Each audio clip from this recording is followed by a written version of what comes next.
오늘 우리에게 주시는 말씀은 에베소서 4장 17절 말씀부터 29절 말씀까지입니다. 그러므로 내가 이것을 말하며 주 안에서 증언하노니 이제부터 너희는 이방인이 그 마음에 허망한 것으로 행함같이 행하지 말라. 그들의 총명이 어두워지고 그들 가운데 있는 무지함과 그들의 마음이 굳어짐으로 말미암아 하나님의 생명에서 떠나 있도다. 그들이 감각 없는 자가 되어 자신을 방탕에 방임하여 모든 더러운 것을 욕심으로 행하되 오직 너희는 그리스도를 그같이 배우지 아니하였느니라. 진리가 예수 안에 있는 것 같이 너희가 참으로 그에게서 듣고 또한 그 안에서 가르침을 받았을진데 너희는 유혹의 욕심을 따라 썩어져가는 구습을 따르는 옛사람을 벗어버리고 오직 너희의 심령이 새롭게 되어 하나님을 따라 의와 진리의 거룩함으로 지으심을 받은 새 사람을 입으라. 그런즉 거짓을 버리고 각각 그 이웃과 더불어 참된 것을 말하라. 이는 우리가 서로 지체가 됨이라. 분을 내어도 죄를 짓지 말며 해가 지도록 분을 품지 말고 마귀에게 틈을 주지 말라. 도둑질하는 자는 다시 도둑질하지 말고 돌이켜 가난한 자에게 구제할 수 있도록 자기 손으로 수고하여 선한 일을 하라. 함께 읽습니다. 무릇 더러운 말은 너희 입 밖에도 내지 말고 오직 덕을 세우는데 소용되는 대로 선한 말을 하여 듣는 자들에게 은혜를 끼치게 하라. 아멘. 오늘 8월의 마지막 주 예배 함께 하시는 우리 모든 성도님들 주님 이름으로 환영하고 축복합니다.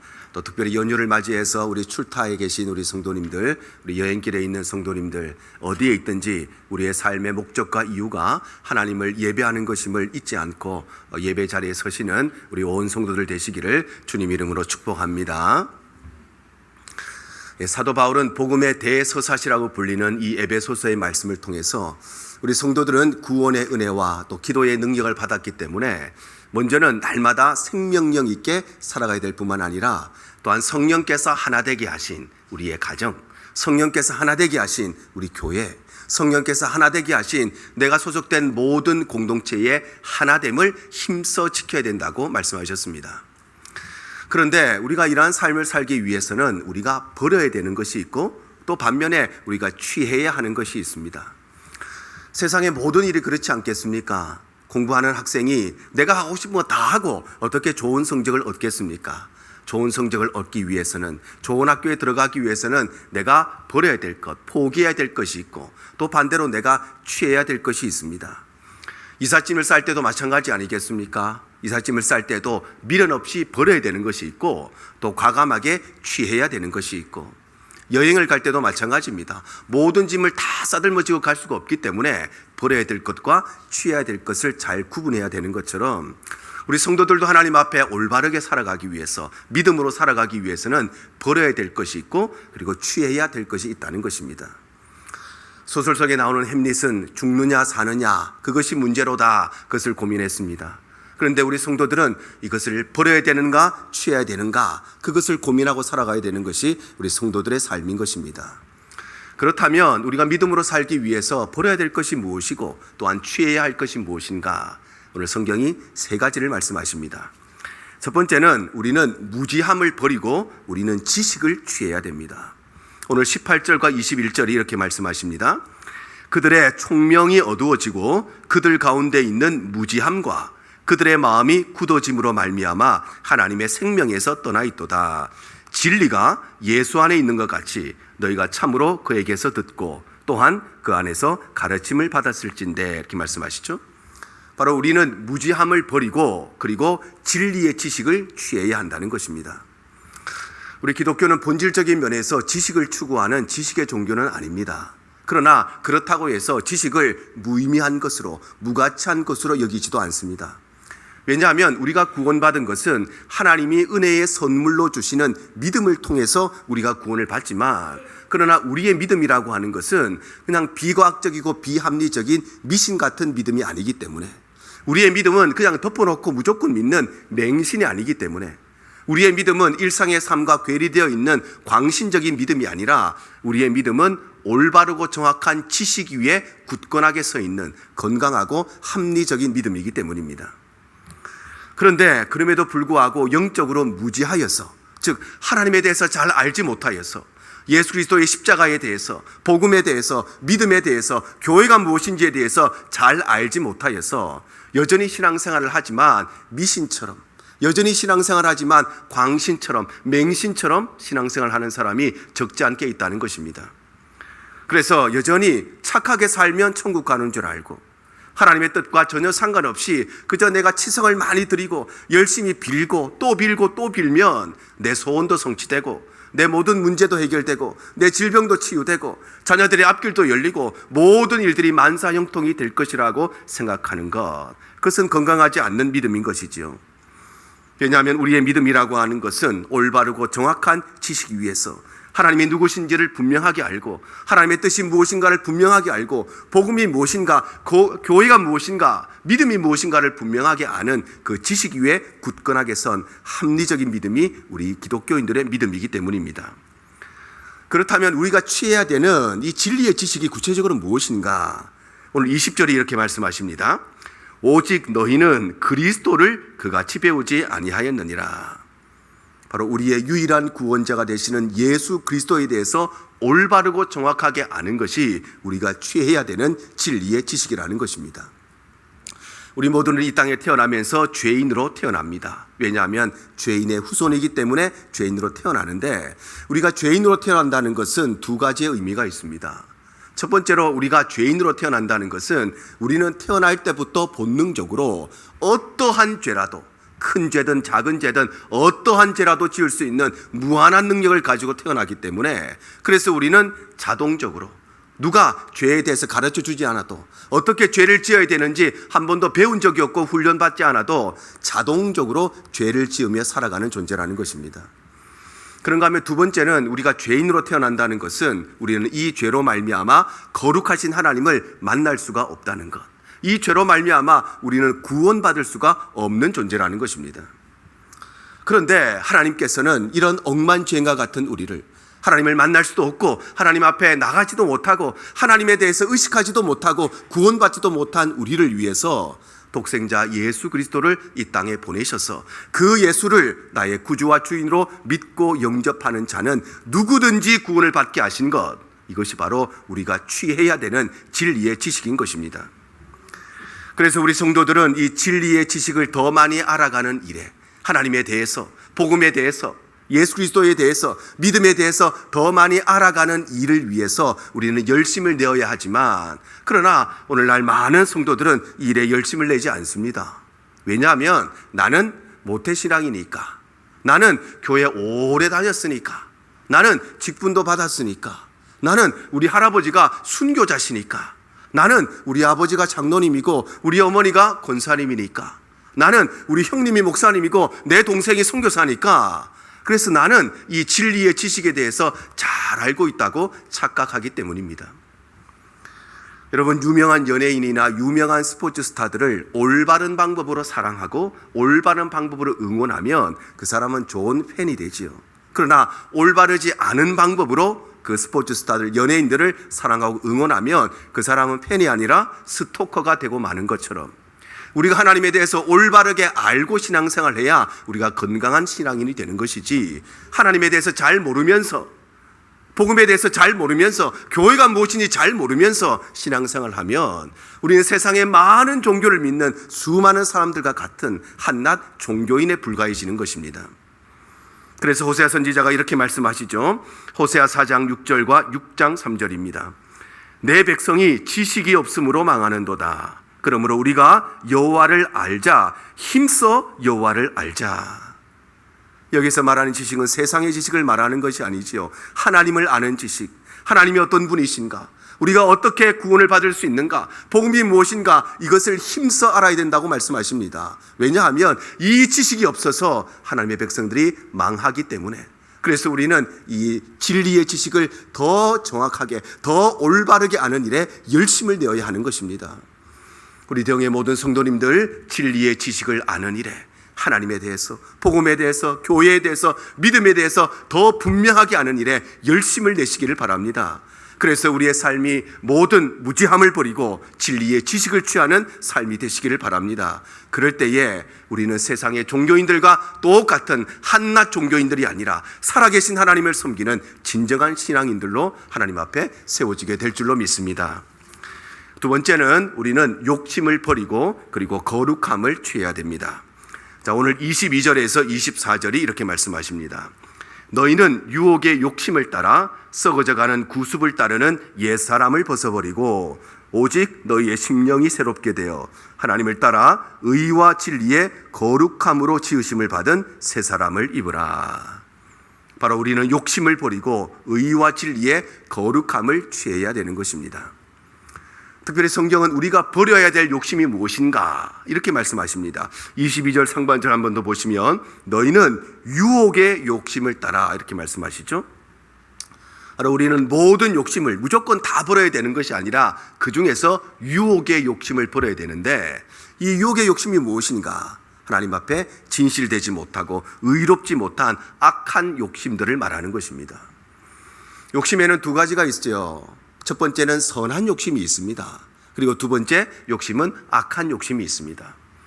공부하는 학생이 더 열심히 공부해서 더 좋은 성적을 얻고자 하는 욕심, 더 좋은 대학에 들어가고자 하는 욕심, 이런 욕심들은 악한 욕심이 아니라 선한 욕심인 것이지요. 운동하는 운동선수가 월드컵 같은 올림픽 같은 큰 경기에 나가서 금메달을 따고자 하는 욕심, 그래서 더 높은 연봉을 받고자 하는 욕심, 회사에서 일하는 직원이 내게 맡겨진 업무를 더 탁월하게 해내고자 하는 욕심, 그래서 직장 상사들에게 인정을 받고 사장에게 인정을 받고 싶어하는 욕심 뿐만 아니라 우리 성도들이 하나님 앞에서 더 많이 사용되고 싶어하는 욕심, 더 많이 쓰임받고자 하는 욕심, 이런 욕심들은 다 선한 욕심들입니다. 그러나 반대로 적게 심고도 많이 거두려고 하는 욕심, 아니 한 번도 심은 적도 없으면서 거두려고만 하는 욕심, 심지어는 악한 것을 심어놓고 선한 것을 거두려고 하는 욕심, 이런 욕심들은 모두 다 악한 욕심, 오늘 성경이 말하는 유혹의 욕심들인 것입니다. 그래서 이 유혹의 욕심에는 세 가지의 특징이 나타납니다. 첫 번째는 이 유혹의 욕심은 순서가 뒤바뀌어져 있다는 것입니다. 그래서 열심히 수고하고 땀 흘려 일하여서 열매를 얻고자 하는 것이 아니라 수고하기도 전에, 그리고 힘써서 노력하기도 전에 열매부터 얻고자 하는 것, 그것이 바로 유혹의 욕심의 첫 번째 특징입니다. 우리의 신앙에도 이런 일들이 얼마나 많이 있습니까? 하나님을 잘 믿음으로써 복을 받고자 하는 것이 아니라 하나님이 먼저 나에게 복부터 주시면 그러면 내가 하나님을 잘 믿겠다고 하는 것, 하나님을 잘 섬김으로써 내 문제가 해결되기를 원하는 것이 아니라 하나님이 먼저 내 문제부터 해결해 주시면 그러면 하나님을 잘 섬기겠다고 하는 것, 내가 하나님 앞에 엎드려 나의 유일한 소망은 하나님뿐임을 고백하고 기도함을 통해서 내 기도의 응답을 받고자 하는 것이 아니라 하나님이 먼저 내 기도에 응답해 주시고 하나님이 먼저 내 질병 치유해 주시고 하나님이 먼저 내가 가지고 있는 소원 성취하게 해주시면 그때부터 열심히 기도하겠다 하는 것, 이것이 모두 다 유혹의 욕심들인 것입니다. 두 번째 특징은 유혹의 욕심은 계속해서 그 크기가 자라난다는 것입니다. 그래서 사람이 서 있다가 그러면 앉고 싶고, 앉아 있으면 눕고 싶고, 누워 있으면 자고 싶어지는 것처럼, 멋진 옷을 한 벌 사면 그것으로 끝나는 것이 아니라 옷에 맞는 구두도 사야 되고, 옷과 구두를 사고 나면 그것에 끝나는 것이 아니라 그 옷차림에 맞는 가방도 사야 되는 것처럼, 하나를 가지면 둘을 가지고 싶고, 둘을 가지면 셋을 가지고 싶고, 셋을 가지면 넷을 가지고 싶은 것, 그 크기가 계속해서 커지는 것이 유혹의 욕심의 두 번째 특징입니다. 세 번째 특징은 이 유혹의 욕심에는 만족감이 없다는 것입니다. 그래서 충분히 가지고 있는데, 아니 넘치도록 가지고 있는데도 불구하고 더 많이 갖고자 하는 마음, 그래서 나한테 굳이 필요도 없는 것까지 다 가지려고 하는 마음, 이것이 바로 유혹의 욕심인 것입니다. 구약에 나오는 다윗 왕이 그렇지 않았겠습니까? 그런 한 나라의 왕으로서 돈도 많았습니다. 권력도 많았습니다. 명예도 많았습니다. 아내들도 많았습니다. 그렇게 아내들이 많은데 더 많은 아내를 갖고자 밧세바를 취했던 그것이 바로 유혹의 욕심인 것입니다. 아방도 마찬가지지요. 그도 북이스라엘 왕이었습니다. 없는 것이 없는 사람이었습니다. 세상 모든 것을 다 가졌는데, 넘치도록 가졌는데, 그런데 더 많이 갖고 싶어서 나봇의 포도원을 취한 것, 그것이 바로 유혹의 욕심들인 것입니다. 그런데 우리 성도들은 이런 악한 욕심들, 유혹의 욕심들이 아니라 우리 성도들은 선한 일에 욕심을 내야 되는 것입니다. 로마서 16장 19절 하반절이 말씀하십니다. 너희가 선한데 지혜롭고 악한데 미련하기를 원하노라. 바로 우리 성도들은 선한 일에는 지혜로운 사람이 되어야 되고, 악한 일에는 미련하고 어리석은 사람이 되어야 돼서, 그래서 우리는 욕심을 버리고 의와 진리의 거룩함을 취해야 되는 것입니다. 우리 대형의 모든 성도님들, 하나님 앞에 선한 일에 지혜로운 사람들이 되시기를 바랍니다. 하나님 앞에 악한 일이라면 어리석고 미련한 사람들이 되시기를 바랍니다. 그래서 우리의 삶이 모든 악한 욕심들을 버리고 의와 진리의 거룩함을 취함으로써 우리의 삶이 하나님 앞에 올바르게 살아가는, 하나님 앞에 믿음대로 살아가는 거룩한 삶이 되시기를 주님 이름으로 축복합니다. 세 번째는 우리는 거짓된 것을 버리고 참된 것을 취해야 됩니다. 자, 오늘 25절 상반절이 이렇게 말씀하십니다. 그런즉 거짓을 버리고 각각 그 이웃과 더불어 참된 것을 말하라, 이렇게 말씀하죠. 바로 우리는 거짓을 버리고 참된 것, 즉 진실된 것을 취해야 한다는 것입니다. 특별히 우리가 버려야 될 거짓을 성경은 두 가지로 설명하시는데, 첫 번째는 우리가 버려야 될 거짓은 거짓된 행동을 버려야 됩니다. 오늘 28절 상반절입니다. 도둑질하는 자는 다시 도둑질하지 말고, 이렇게 말씀하죠. 여기 나오는 도둑질이라고 하는 것은 그야말로 누군가의 것을 훔치는 것, 누군가의 것을 빼앗는 것, 그것만을 말하는 것이 아니라, 여기에 말하는 도둑질이라고 하는 것은 참되지 못하고 진실되지 못한 모든 행동들을 통칭하는 것입니다.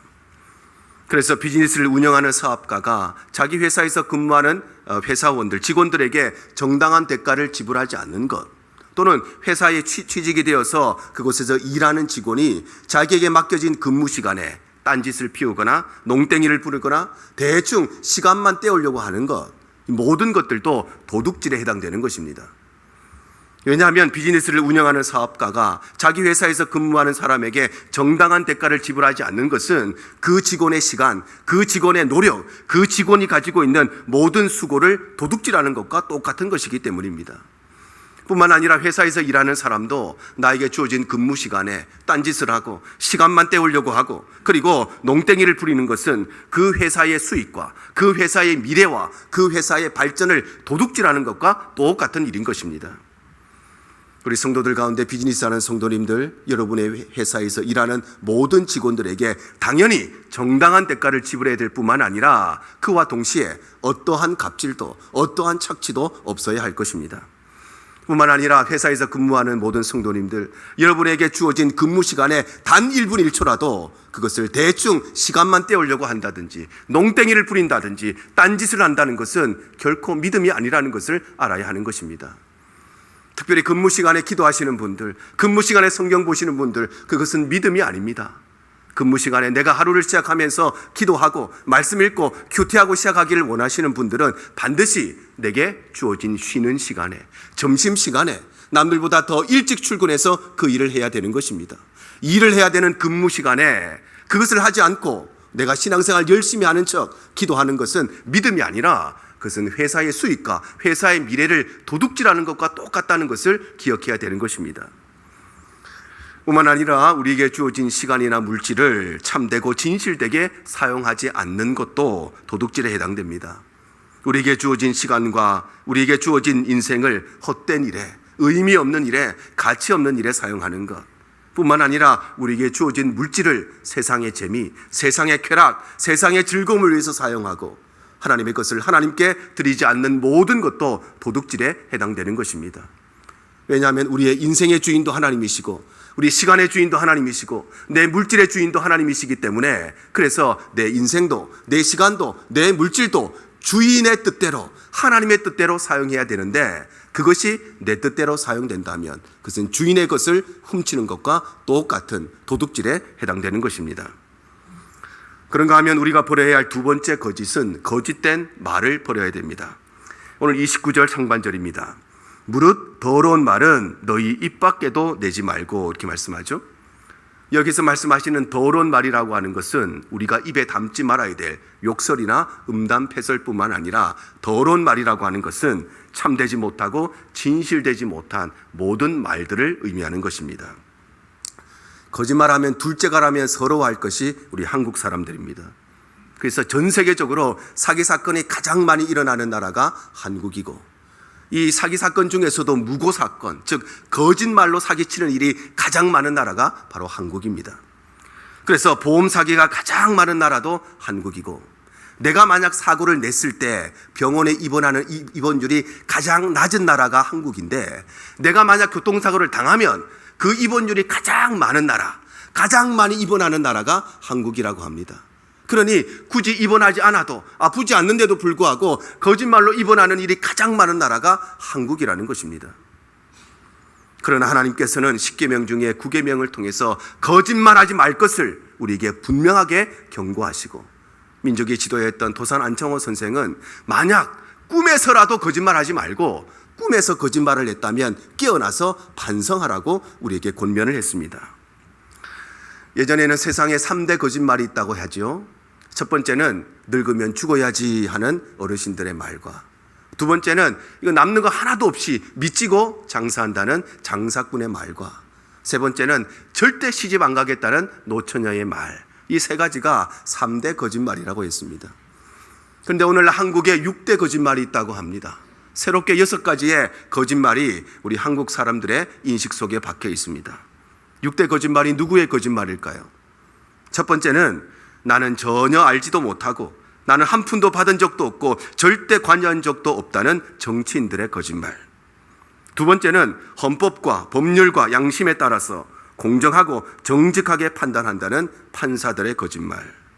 세 번째는 모든 사람은 법 앞에 평등하기 때문에 성역 없이 수사한다는 검사들의 거짓말.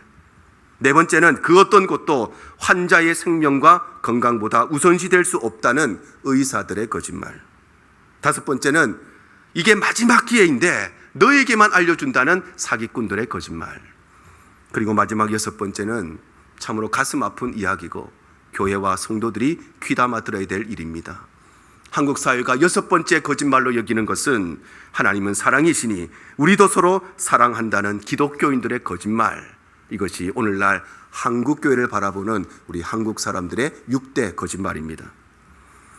여러분, 오늘날의 시대는 도둑질하고 거짓말하는 것이 문제가 아니라 도둑질하다가 걸리는 것, 그리고 거짓말하다가 들통나는 것이 문제가 되는 시대입니다. 그래서 도둑질해도 거짓말해도 들키지만 않으면, 걸리지만 않으면 문제가 없는 시대가 오늘날의 시대인 것입니다. 그러나 우리 성도들은 사람 앞에서가 아니라 하나님 앞에서 살아가야 되는 사람들이기 때문에, 그래서 거짓된 것을 버리고 참된 것을 취해야 하는 것입니다. 왜냐하면 사람은 속일 수가 있지만 남편도 속일 수 있습니다. 같은 입을 덮고 자는 아내도 속일 수 있습니다.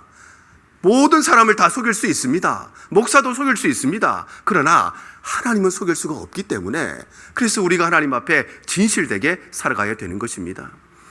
우리 믿음의 선배들이 찬송가 586장에서 이렇게 고백을 하죠. 어느 민족 누구게나 결단할 때 있나니 참과 거짓 싸울 때에 어느 편에 설 건가. 주가 주신 새 목표가 우리 앞에 보이니 빛과 어둠 사이에서 선택하며 살리라. 고상하고 아름답다 진리 편에 서는 일, 진리 위에 억압받고 명예 이익 잃어도 비겁한 자 물러서나 용감한 자 굳세게, 낙심한 자 돌아오는 그날까지 서리라. 악이 비록 성하여도 진리 더욱 강하다. 진리 따라 살아갈 때 어려움도 당하리. 우리 가는 그 앞길에 어두운 장막 덮쳐도 하나님이 함께 계셔 항상 지켜주시리. 우리는 참과 거짓의 선택의 기로에 설 때가 있습니다. 빛과 어둠 사이에서 우리가 어느 곳으로 갈 것인가 선택의 기로에 섰을 때에 진리를 따라가면, 빛을 따라가면, 참을 따라가면 우리 삶에 어려움이 당할 때도 있습니다. 그럼에도 불구하고 하나님 앞에서 참된 것을 선택하고 빛을 선택하고 진리를 선택하는 것이 우리 성도들의 삶이고, 이것이 우리의 믿음의 고백인 것입니다. 우리 대형의 모든 성도님들, 사람 앞에서가 아니라 하나님 앞에서 참되고 진실되게 살아가시기를 바랍니다. 그래서 우리의 삶이 모든 거짓된 말과 거짓된 행동을 버리고 의와 진실함을 취하는 귀한 삶이 되시기를 바랍니다.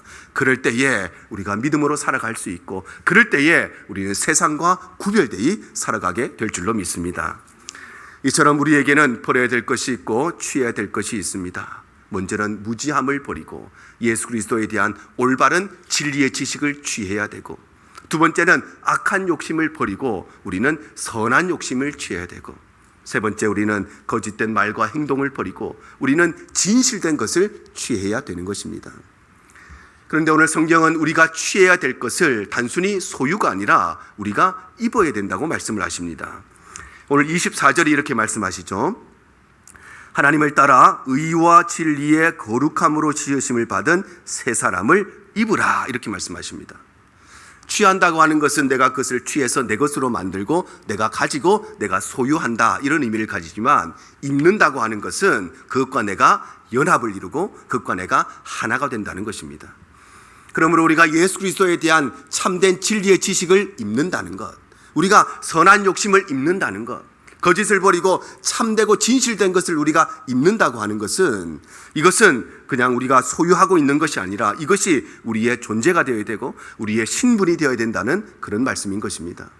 왜냐하면 우리가 어떤 옷을 입으면 그것은 우리의 신분을 나타내기 때문에, 그래서 경찰관은 경찰복을 입고 죄수는 죄수복을 입게 되는 것처럼, 병원에 가면 의사는 의사가운을 입지만 그러나 환자는 환자복을 입음으로써 그 사람의 신분을 옷을 통해서 나타나는 것처럼, 우리가 예수 그리스도에 대한 올바른 지식을 입는다고 하는 것, 우리가 선한 욕심을 입는다고 하는 것, 우리가 진실된 것을 입는다고 하는 것은 그것이 바로 나의 존재를 나타내는 것이고 내 믿음을 나타내는 것이고 내 삶을 나타내는 것이기 때문에, 그래서 우리는 이 세 가지를 단순히 가지고 소유하는 것이 아니라 입음으로써 그것이 나의 존재가 되게 하고 나의 신앙의 고백이 되게 해야 되는 것입니다. 우리 영의 모든 성도님들이 오늘 이 말씀을 기억하셔서 버려야 될 것은 버리고 취해야 될 것을 취함으로써 날마다 하나님 안에서 성숙한 그리스도인으로 자라가는 우리 영의 모든 권속들 되시기를 주님 이름으로 축복합니다.